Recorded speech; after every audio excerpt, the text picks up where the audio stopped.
afternoon, wherever it is you're located. Thanks for watching. You're watching DC-born Operation Borders. I'm DC Rob.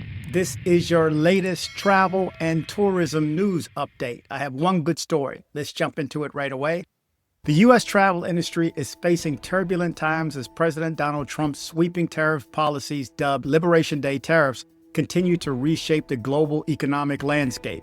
Implemented on April 2nd, 2025, these tariffs include a baseline 10% levy on goods from most countries and a staggering 125% tariff on Chinese imports. While a 90-day pause on some of the steeper tariffs was announced on April 9th, the ripple effects are already hitting airlines, hotels, and tourism hotspots across the nation. Economists warn that these tariffs, which have pushed the average effective tariff rate to 28%, the highest since 1901, are driving up cost and dampening consumer confidence. The travel sector, though not directly taxed, is feeling the pinch through higher operational expenses and a stronger U.S. dollar, which makes America a pricier destination for international visitors. According to Tourism Economics, international inbound visits to the U.S. are projected to drop by 12.7% in 2025, compared to baseline expectations, translating to a $22 billion loss in inbound travel spending. Total U.S. travel spending, including domestic and international, could fall by 4.1% or $72 billion. The impact is particularly stark for international travelers. Tourism Economics reports a 9.4% decline in foreign arrivals this year, with Canadian visits expected to plummet by 20% due to trade tensions and a strong dollar. This translates to a $9 billion drop in international tourism spending compared to 2024, when the sector saw a 9.1% rise. Air Canada noted a 10% drop in U.S. bookings for this April to September period, and crossing border car trips from Canada fell 24% in February alone. European travelers are also staying away, deterred by tariffs and diplomatic frictions, with Post on X citing a 25% drop in European bookings and a potential $20 billion loss in retail spending from international visitors. Domestically, the picture is mixed. Bank of America reports a 2.5% decline in spending on lodging and tourism services, with air travel spending down 6% compared to last year. The Conference Board Consumer Confidence Index has hit a 12-year low, signaling caution amongst travelers.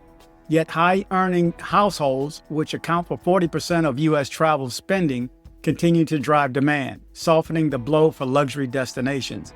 However, the U.S. Tour Operations Association warns that tariffs could erode consumers' purchasing power, making discretionary travel less affordable. In response, the travel industry is adapting swiftly. Airlines like Frontier are cutting flight capacities to maintain pricing, while hotels are exploring local sourcing to offset the rising cost of imported goods like furniture and amenities. Some are considering surcharges or higher room rates, which could further strain travelers' budgets. In California, a key tourism hub, officials are bracing for fewer visitors from Canada and Mexico, with Los Angeles hotels reporting a 30% price hike from souvenir vendors and a noticeable dip in foot traffic on Hollywood Boulevard. The road ahead remains uncertain. A potential global recession fueled by trade wars could further curb demand, with J.P. Morgan estimating a 1 to 1.5% rise in consumers' prices this year. For now, the travel industry is navigating uncharted waters, balancing innovation and cost-cutting to weather this economic storm. So stay tuned for more updates. For sources, I have Tourism Economics, J.P. Morgan Research, Bank of America, the New York Times, CBS News, Skip, Los Angeles Times, and different posts on X. So I just wanted to share information that I could find as far as tourism. Is tourism down, up? Is it worth it for us to travel to other countries right now or even other states? For the past 2 years, I've been saying I'm outside, and I was outside. Now I'm inside. I'm not spending money at clubs. I'm not out drinking. I'm not out buying somebody else's drink. I'm holding on to everything I can get because I'm in sales and the struggle is real. This is no joke that's going on, so I know a bunch of you guys are affected too. If you are in sales or if you're selling anything electronics, I know, I feel your pain. But it is what it is. Again, this too shall pass and we will survive. Thank you guys for watching. Remember to travel, but travel safe. Hope you like this video. If you did, make sure you go down and hit subscribe. And definitely like. It helps that YouTube algorithm. You know what I'm talking about? See what I'm saying? So, hey, girl, thanks for coming by my place. No worries. You mind if our girlfriend can come by with us? Hell no. This is why I watch DC Rob.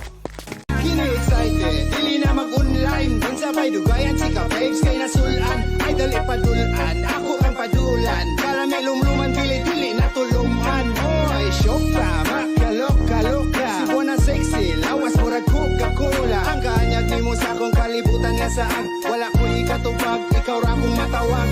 Murag kagabun sa kabugnaw sa taas. Sa imong paghawas, lawas ni mo lapas. Sinut walay gas-gas, ako amo basbas.